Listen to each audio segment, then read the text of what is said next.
날수의 무서운 라디오. 이제부터 집에서 어떤 여자를 보게 될 텐데 못 본 척해. 이 괴담은 작성자가 이야기를 전해주는 구조입니다. 작성자는 과연 집에서 어떤 여자를 보게 되었을까요? 1999년 12월, 평범한 가정이었던 우리 집에 그녀가 나타났다. 아버지가 아래층에서 나를 불렀다. 아마 저녁을 먹을 시간이었던 걸로 기억한다. 아버지는 계단 끝에 선 채 내가 내려오는 것을 막고 있었다. 아버지의 눈빛은 불안해 보였고 나는 무언가 잘못되었음을 직감했다. 지금부터 내가 하는 말을 명심해야 한다. 아버지가 입을 열었다. 아버지의 이야기를 듣자 심장이 빨리 뛰기 시작했다. 이제 곧 누가 있는 걸 보게 될 텐데 그냥 시선을 나에게만 집중해라. 그 여자에 대해서는 가능한 의식하지 않도록 해야 해. 난 거의 웃음이 터질 뻔했다. 나는 12살이었고 이 상황을 아버지답지 않은 농담 정도로 받아들였다. 내가 대답을 하기도 전 아버지가 이어 말했다. 그 여자가 뭔가 속삭일 거고 너를 따라다니거나 네 관심을 끌려고 별짓을 다 할 거다. 계속 무시하기 굉장히 힘들 거야. 하지만 아들아, 절대 어떤 이유라도 그것과 나를 섞어서는 안 된다. 네가 그게 없는 것처럼 굴고 그 여자에 대해 생각도 하지 않는다면 맹세컨대 그 여자는 떠날 거야. 나에게 그러겠다고 약속해주겠니?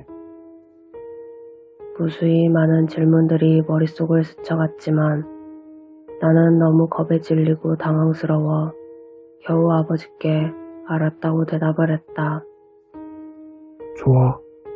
저녁을 먹을 시간이니 어서 아래층으로 가자. 내가 그 여자에 대해 너에게 말해버린 게 그 여자를 강하게 만들어버렸지만 이 방법밖에 없었어. 나는 네가 우연히 그 여자를 마주치는 일만은 피하고 싶었다. 날 믿고 자, 이제 집중하렴. 난 아버지가 말한 대로 주방으로 향하는 아버지에게만 집중하며 천천히 아버지를 따라 아래층으로 내려갔다. 아래층은 방 안의 온도가 급격히 떨어진 듯 서늘한 기운이 감돌았다. 공기 중에 익숙한 듯한 시큼하고 무언가 병들었을 때 나는 냄새가 났다. 예전에 집 벽에서 너구리가 죽어 한동안 집안에서도 그 냄새를 맡을 수 있던 때가 생각이 났다. 아버지와 내가 동시에 식탁에 앉았다.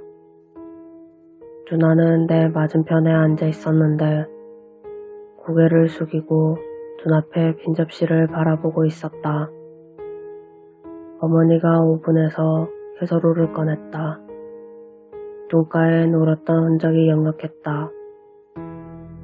나는 가족들에게 집중했지만 시야 한편에는 방 구석에 있는 새까만 머리칼에 기분 나쁜 잿빛 피부에 무언가가 보였다. 부엌의 분위기는 가라앉아 평소 저녁 시간에 볼 수 있던 웃음도 공기도 찾아볼 수 없었다. 누나가 테이블 밑으로 내 무릎을 움켜쥐곤 속삭였다. 너도 저 여자 보여? 난 조용히 고개를 끄덕여 보였다. 쉿, 조용히 해. 아버지가 위협하듯 말했다. 그 여자가 질척거리는 발소리를 내며 다가왔다. 구역질나는 악취가 풍겨왔다. 그 여자는 느릿느릿 테이블 쪽으로 와선 누나의 바로 뒤에 멈춰섰다.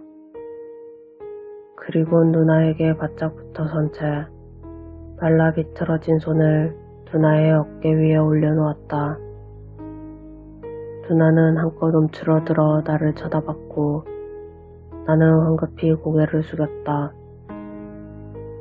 어머니는 저녁을 차리면서 억지로 모든 게 괜찮은 양 행동했다. 유리 식탁 아래로 아버지가 두나가 완전히 겁에 질려 미쳐버리지 않도록 손을 꽉 잡아주는 게 보였다. 두나는 저녁 내내 그 기분 나쁜 해골 같은 손을 어깨에 올려놓은 채 있어야 했고 그 여자의 입에서 새어나오는 알아듣지 못할 속삭임이 방안을 채우고 있었다.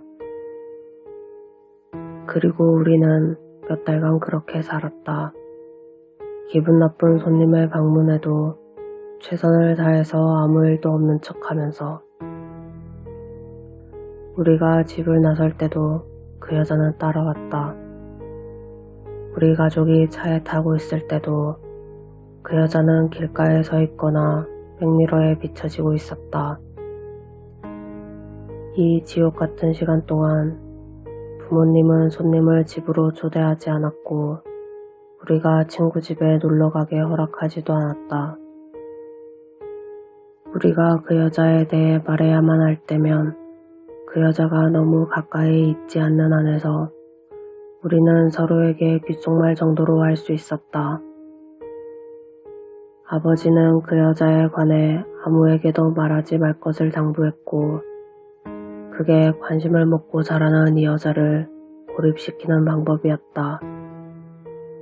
우리가 내린 결론으로 그녀는 일단 한 가정에 머무르며 그녀에 대해 알기 전까진 외부 사람들에겐 보이지 않는 것 같다. 몇 년 뒤 나는 아버지가 그녀를 불러온 장본인이라는 걸 알게 되었다. 70년대의 고모가 어떤 형태로 그녀와 관련되게 되었고 그 뒤로 고모를 따라 집에 살게 된 것 같다. 그리고 1999년 아버지는 어떤 이유로 그 여자에 대한 생각을 떨쳐버릴 수 없게 되었고 아버지의 인생 그리고 우리의 인생에도 그 여자가 따라붙게 된 것이다. 우리는 그 여자에 대해 다른 사람에게는 항구하려 노력했고 이건 우리 인생에서 가장 어려운 일이었다.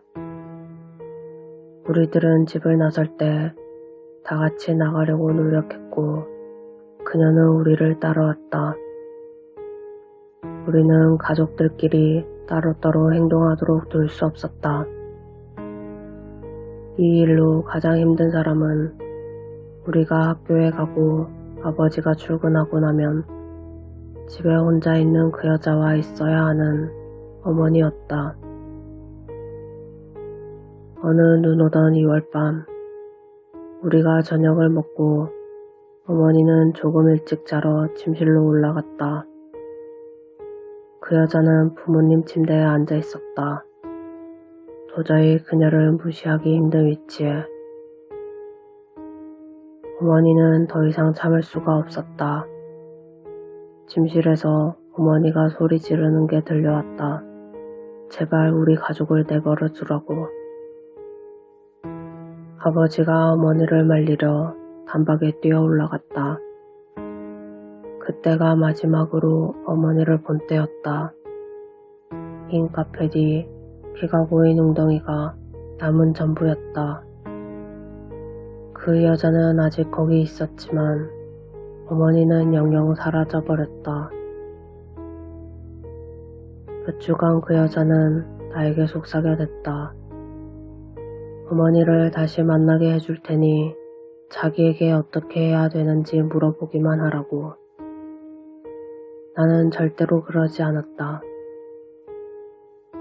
내가 이 이야기를 여러분들에게 털어놓는 것은 당신들이 그 여자에 대해 생각하길 바라기 때문이다. 18년 만에 처음으로 오늘 아침 나는 그 여자를 다시 보게 되었다. 난 내 아내를 잃거나 아이들을 같은 위험에 빠뜨리고 싶지 않다. 나는 당신이 그녀의 새까만 머리칼과 회색 피부를 생각하면 좋겠다. 그녀가 당신의 집에 있는 상상을 하기를. 그래서 어쩌면 그녀가 날 내버려 두기를. 당신은 이미 이 일에 연루되었다. 언젠가 당신의 집에도 그녀가 찾아가겠지. 그땐 그 여자를 절대 의식해서는 안 된다. 그게 당신을 위한 길이니까. 당신에겐 정말로 미안하게 생각한다.